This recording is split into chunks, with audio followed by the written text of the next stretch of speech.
Swayam Prabha. Digital India. Educated India.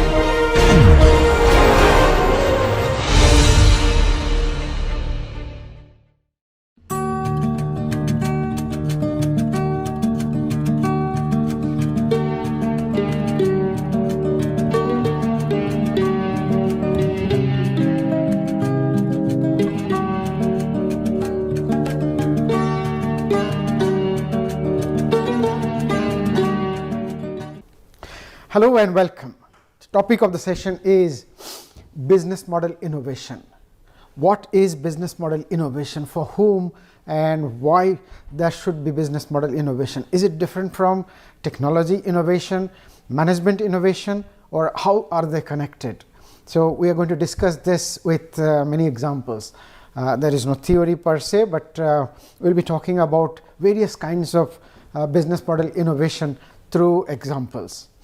So there are many forms of business model innovation, and there are umpteen reasons as to why companies should continuously try to innovate or change their business model so as to meet the changing challenges posed by competitors or changing tastes and preferences of the customer, to meet those changes and or maybe come up with new narratives so that they can easily acquire new customers.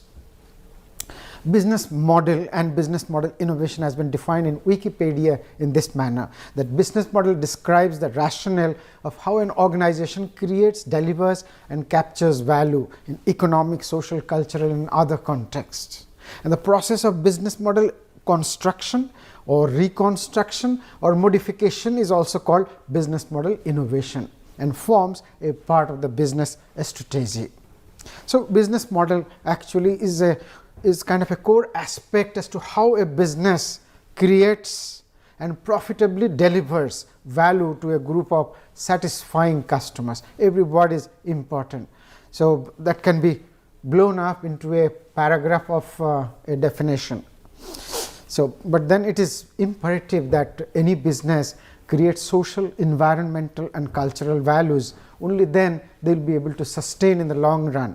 They will be able to acquire satisfying growing number of customers, and then they will be able to grow their business profitably.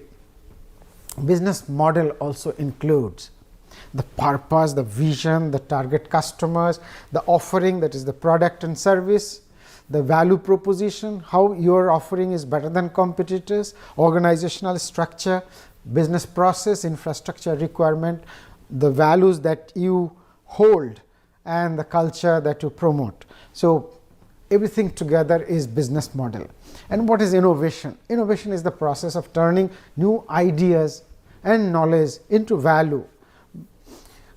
It is not just creativity and invention. It goes beyond creativity and invention. It includes the steps necessary for converting the new invention into something that benefits the society, benefits the people who are looking for a solution in this invention, or this invention can solve their problem. Very few inventions are groundbreaking, meaning that most of the inventions are a little bit of a refinement of the previous one. So there is incremental value in each and every invention or innovation.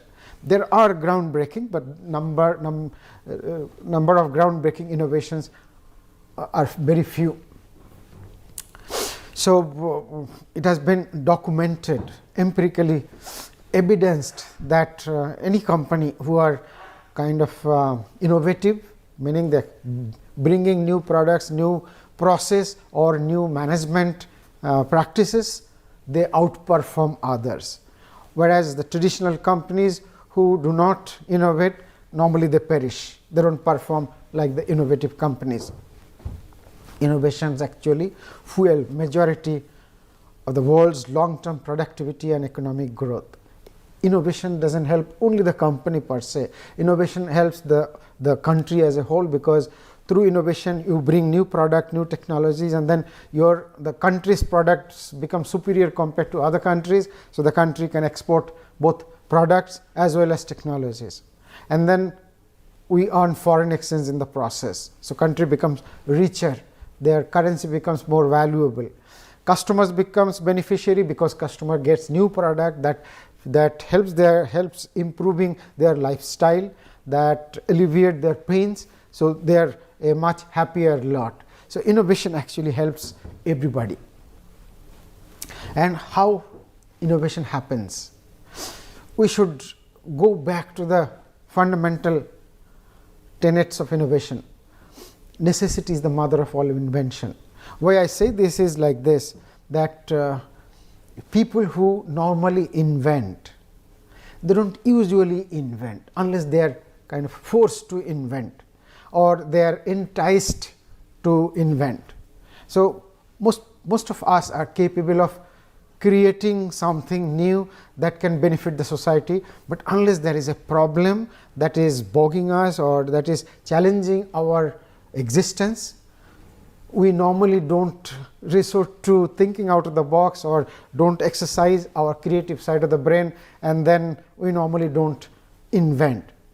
The fact is that majority of the inventions, majority of the modern technologies that we think indispensable in our life today emerge from the military, and military is always, they have the existential crisis, so they keep on inventing to meet those crises or overcome those crises. So just think that you are stuck in a room and there is no exit. Initially maybe you feel frustrated, but gradually you will come up with something, some method to invent a way to go out. Not the case that you will always be able to, but then your creativity will then kind of churn, and then you will be able to come up with some ideas that you normally don't come up with. And then your subconscious also become very active. So you tell your subconscious that you have to be more creative, and then indirectly, and then eventually you come up with that. So it's not laboratories or R&D centers where new innovation will come. Innovation will come wherever human being or the society is so challenged that there is an existential crisis. And any innovation that will means, if you want to forecast tomorrow's technology, you should look at the challenges that human beings are facing. So wherever there are challenges that looks like there is no solution, chances are very high that innovation will happen in those domains, because somebody or the other will always try to find out a solution to overcome today's challenges. So we have to really look at the challenges rather than research laboratory. Therefore, one has to really go out and work, and in the process they will encounter problems, and then they will encounter such a problem for which there is no solutions. So they will think that, okay, there is a problem, I must find a solution, otherwise life is not okay. So eventually they will come up with solution, and that will translate into wonderful business. Look at Phanindra Sama. He was not able to book a ticket in bus, and he could not travel from Bangalore to Hyderabad to his in-laws place, and then he thought that something has to be done. This ticket booking for bus services has to be developed, so that anybody and everybody gets to know what is in which bus, how many tickets are available, and they should be able to book the ticket online, so that they don't have to physically come and book. They can book it a priori. So he started Red Bus, and then he created a lot of wealth for himself, and lot of ease for many people. A lot of pains of many people has been alleviated. Similarly, Mahendra Pratap of Integra Microsystems and many more. Mahendra actually was working, and somebody approached to him for a banking solution in a domain where there is no internet, there is no people are illiterate, they cannot really use a password or a PIN number, and Mahendra thought that, okay, we don't have this kind of a solution. So eventually he came up with a solution, and then he started this company, and this company is doing wonderfully well. So unless you encounter a problem, you cannot really imagine or do research and then come up with a problem and then find a solution. You have to be in the field. business model is a business context. In a business context, it explains how an organization creates and delivers value in economic, social and cultural and other aspects, other forms. The process of reconstruction or redesigning the business itself or various aspects of the business for meeting changing market behavior and delivering increasingly superior value to customers is business model innovation. So, you continuously try to change your business, either changing the technology, changing the features of the product, or reducing the cost of the product, or changing the way the product will be delivered to the customer. In the process, you create value for the customers, and customers will be paying you superior money, and then you make more profit and your business becomes tenable. So, execution of the plan is integral part of business model innovation. Obviously, just developing technology is one part of competitive advantage. How you deliver the product, how you make the products available to the customer, what is the pricing, what is your narrative using which you connect with customer, that resonate with customers, and customers become loyal to your brand. All these are management innovation. So, business model innovation is very closely associated with management innovation. It is kind of inextricable, cannot be separated. Belinda famously said, when the game gets tough, change the game.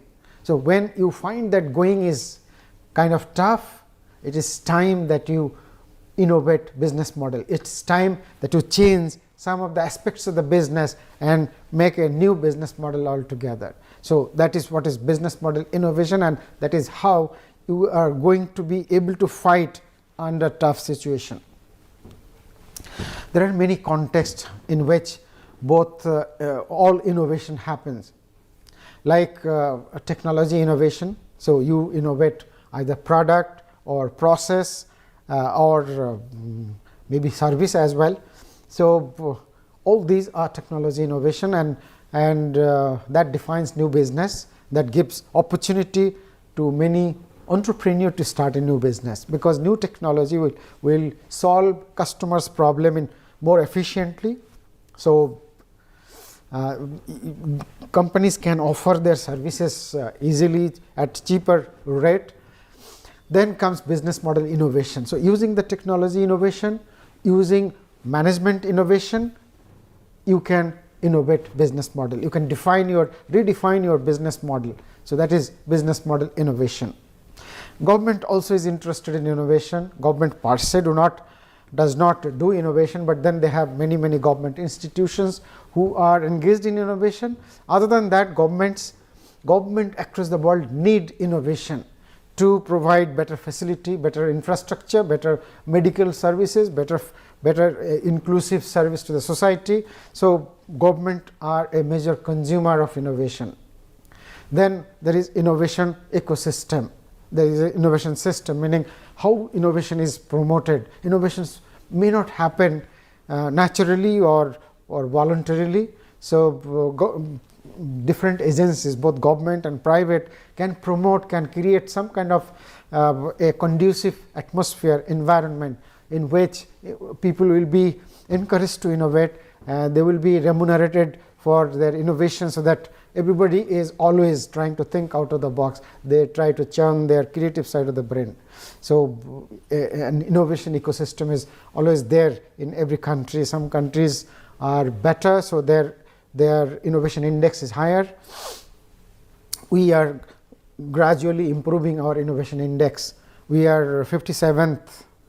We were 57th in 2018. I don't have the data of 2019, but we've kind of improved our position from 87th to 57th now. Innovation for social benefit. So, innovation is highly necessary for ensuring an equitable society, for ensuring inclusive financial inclusion, and ensuring that everybody gets a square meal, everybody gets the benefit of the of this scientific development that is happening across the world. So there are many contexts for innovation. Technology innovation in the emerging area is just a kind of a digression, but let us just mention this.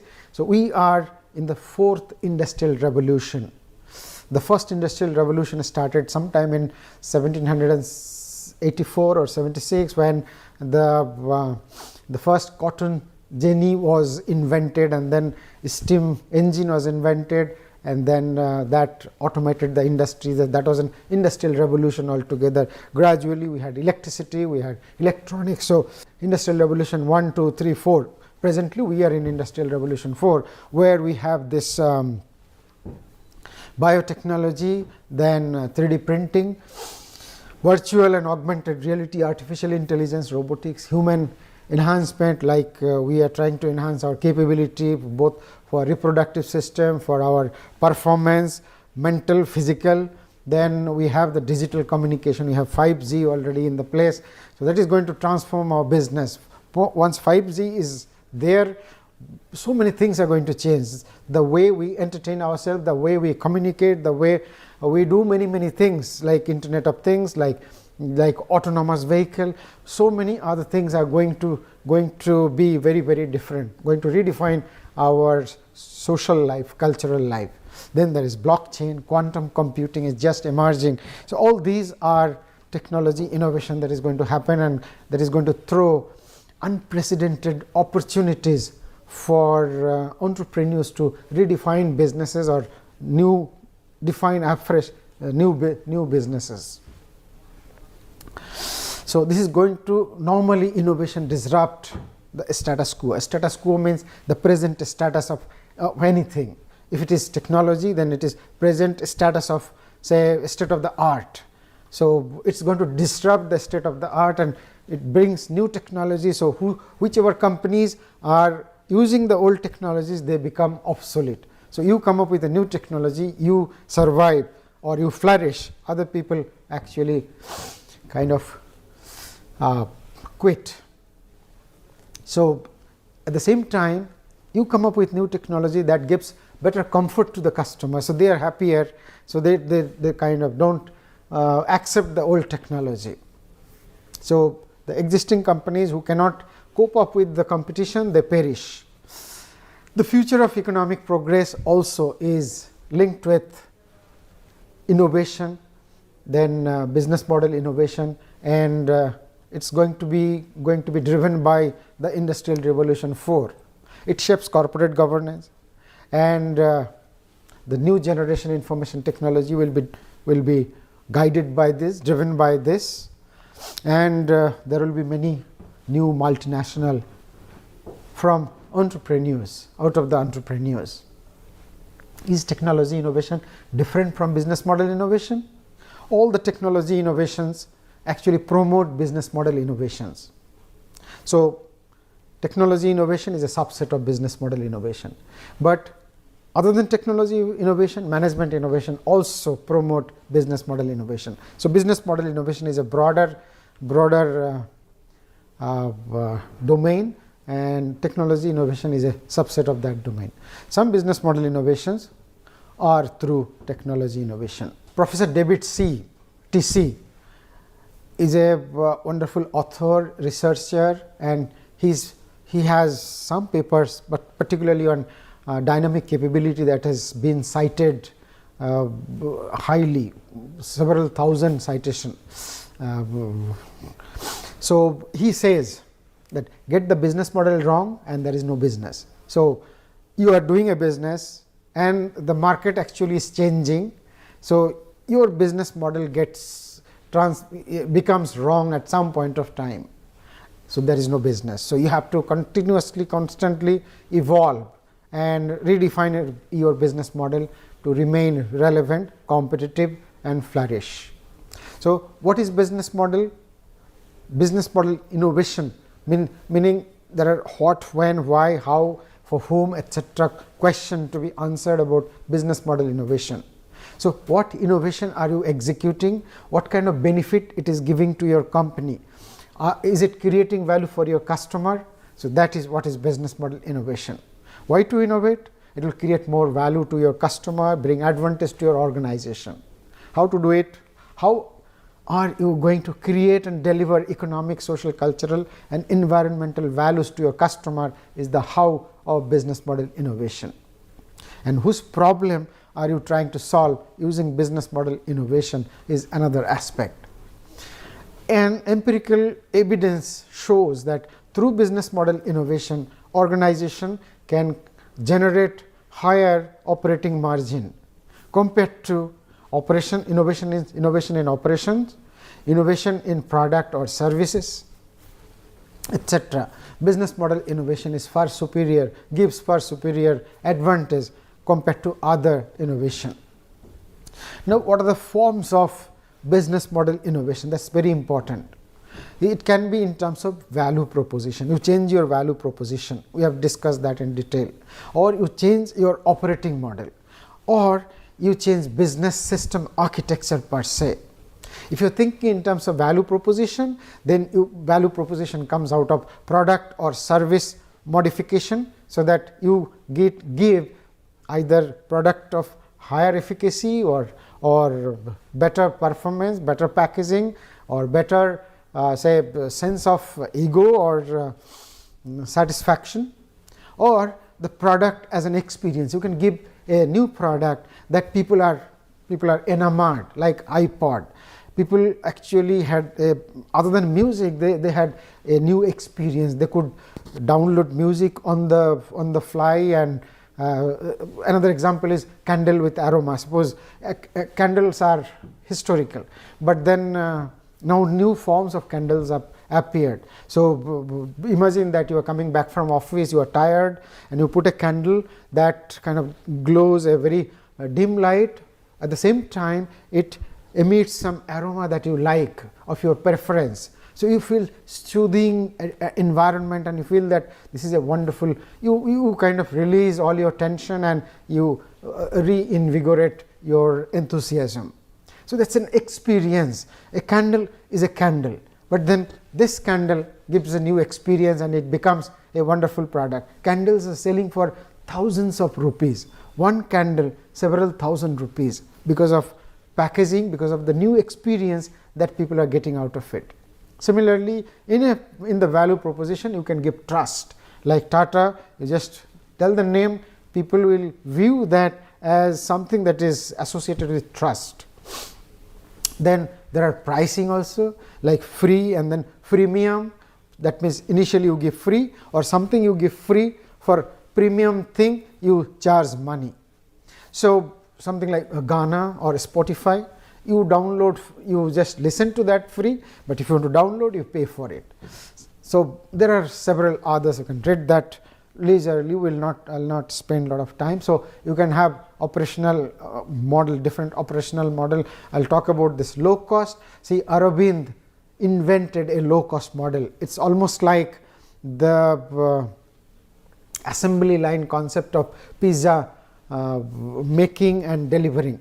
So Pizza Hut can deliver so many pizzas to so many people in such a short time. So Aurobind developed a similar kind of a system to give service to patient with cataract. So it was almost like a assembly line concept. So one patient from one counter goes to another, and then in a minute or so, a patient can enter, and every minute a patient will go out, or even shorter time, and that is how they have been able to offer this service at a very, very low cost. They subsidize the poor by charging the rich. So rich gives more money, and that money goes to subsidize the poor. So all these are innovation: management innovation, product innovation, process innovation, and in the process they redefine their businesses. Gary Hamel is the propounder of core competency, along with C.K. Prahlad, an Indian scientist. He was in Michigan University, but together with Gary Hamel, they published that paper. Now we will be talking about management innovation. Management innovation is not separate or isolated from business model innovation. General Electric, Procter & Gamble, Linux, DuPont, Visa, they are they are who's who in corporate world. And these particular items are inspired by Gary Hamel's article. So that is why I gave the reference in the previous slide. What makes them stand out? Great product, definitely. Great people, definitely. Great leaders, okay, sometimes or most of the times, but that is not why they are so great. If you dive deep inside and then try to understand why they are so great, you will find that the fundamental reason of their success is management innovation. So management innovation made them such a great companies. For example, take for example General Electric. General Electric's one of the most important innovation is disciplining the chaotic process of corporate research and development. They formalized, they disciplined the system. In the process, the efficiency of research and development laboratories increased multifold, and particularly for General Electric, they could file more patent than anybody else in the US for 70 years moving forward. And much of GE's competitive prowess today or in the century following that was owing to this accomplishment. So it's not just technology, they just innovated how to conduct research in a corporate context in a systematic manner, not just in a chaotic manner, and that gave them so much of advantages. Take for example DuPont. They have systematized the capital budgeting technique and estimating the return on investment of a particular product. This looks like finance, but then without that things were going haywire. Like there are many departments, everybody is trying to develop a product and then go to market, and then eventually there is no control as to what profit that particular product is giving to the company. So DuPont realized that this way we cannot allocate capital, at the same time we do not have any idea which part of the capital is returning what. So they systematized this, and then they could identify each and every line of activities performance. So they could eliminate some of the activities which were not returning well on the capital invested in them. So eventually they became so successful. They used it in comparing the performance of its numerous product departments. These innovations and more helped DuPont become one of America's industrial giant. Procter & Gamble, they pioneered so many things, most importantly formalizing the brand management. And then they also pioneered corporate entrepreneurship. They also promoted, propounded and exploited open innovation in a big way. And that is how Procter & Gamble are leading in the FMCG marketplace. Whatever they do, normally they are pioneer. Visa Inc. is a virtual company. Like they didn't have many offices across the world, but they could connect with 21,000 financial institutions and 1.3 billion plus card holders. So they have invented this virtual company, and through intellectual property, through brand, they made this enormous business. Linux came up with this open source system, that is open source computer. They have this operating system, and that actually led to so many other community thing, other like Creative Commons, then online collaborations. All of that was offshoots of the philosophy that Linux actually propounded, and then they could survive, and they could encourage so many people to really work selflessly for the benefit of the society. And that is how many things are available to many people. Uber, for example, have invented a wonderful system of transportation that is giving so much benefit to so many people. Perhaps this is the best example of a company making so many people happy. They could define the pain of so many people in a very well and complete manner. So it was very difficult to get a taxi, and where to pick up, where it is available, is a taxi coming and should I wait here or go somewhere else, how to pay, all those inconveniences were there, and in one shot Uber could solve all this problem and they could create value for themselves. Netflix, before that it was Blockbuster videos. You could hire some video record from somewhere and then run it in a DVD player or VCD player. But now you can just connect and then you have streaming of video. Netflix is going ahead further, and they are going to make video watching interactive, but through choose your own adventure. You can define how a story will be ending. Like suppose the story is going some direction, you can define that no, I want my story should end in a different manner. Perhaps someday it is going to be available. iPod, the more I say is less, because it has given so much opportunity to so many aspects of the business, like so many markets, like the music industry, the hardware vendors, the labor market, artists, consumer themselves. So many things were kind of disrupted with better facility, better opportunity.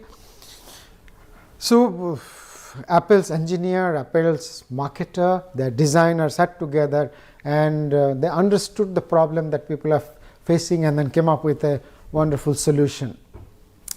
The philosophy of Steve Jobs about innovation is like explore the customer's experience and work backwards to technology. Don't come up with a technology and tell customers that I have that, you take it.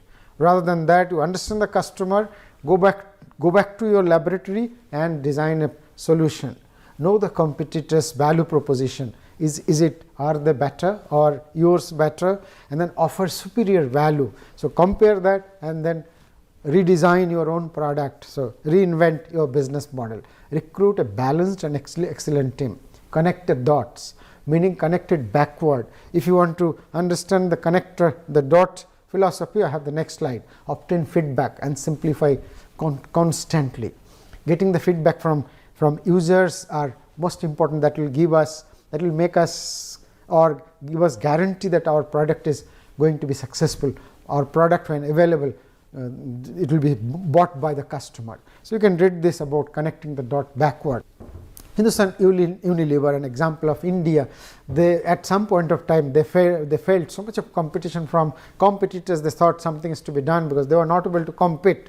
So eventually they redefined their business model in the form that they went towards a rural market of India, going away from the urban market. They were predominantly in urban market, but then they had to understand the rural people, their purchasing power, their aspiration. So they came up with a small sachets of several personal care products, and that was the game changer, because rural people could afford 1 rupee, 2 rupee to buy a sachet of maybe shampoo or something, or say even detergent, and eventually they met with enormous success.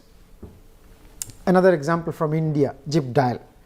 A very simple business, but they created a lot of wealth for themselves, and it was a wonderful business. Eventually Twitter actually took over this Indian business. It is very simple.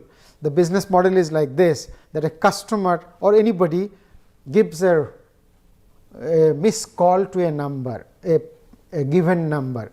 The moment he gives or he or she gives a missed call, he or she expresses that I would like to know more about a particular product. So if they really want to know, they will give a missed call, and then a call will come or some information will be given in his inbox. So he or she gets all the information that he or she desired. Eventually the company will create a customer, because they will be engaged and then a satisfactory solution will be given. The model is so wonderful. Look at the novelty.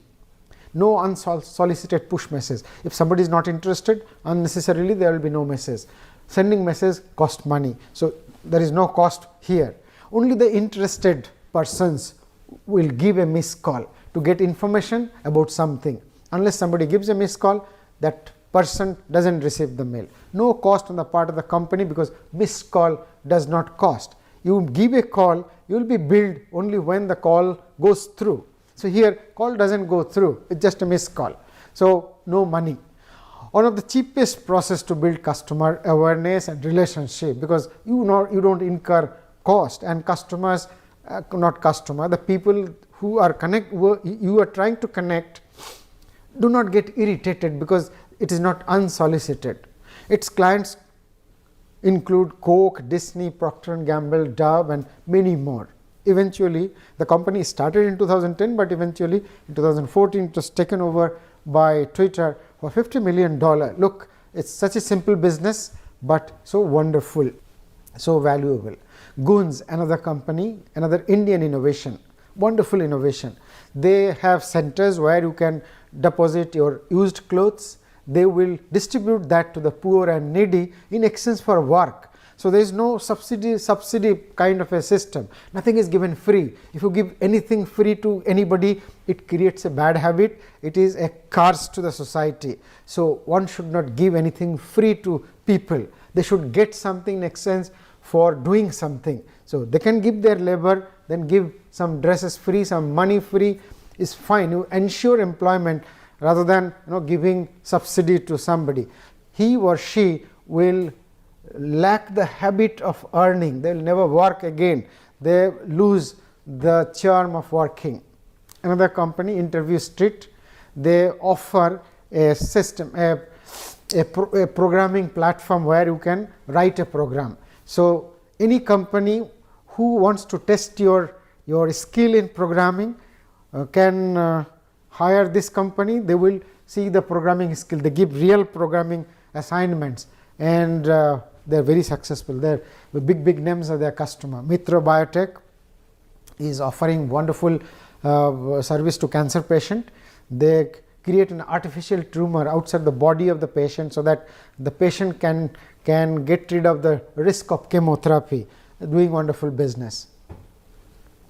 Some disruption. Thomas Cook, Cox and Kings, they all lost their business because of Airbnb, then Make My Trip kind of online booking portals. So the internet actually disrupted business of even Kodak, because digital camera ate all their marketplace. Borders is a book chain, a chain of bookstores with online bookstore. Everything has been redefined. Business model innovation is dynamic, so you have to continuously change, because things are emerging, technologies are changing is happening very fast. So why business means how people are using business model innovation for cost reduction, for strategic flexibility, focus on specialization, to rapidly exploit new market product opportunity, etc. Some references and conclusion, and thank you so very much.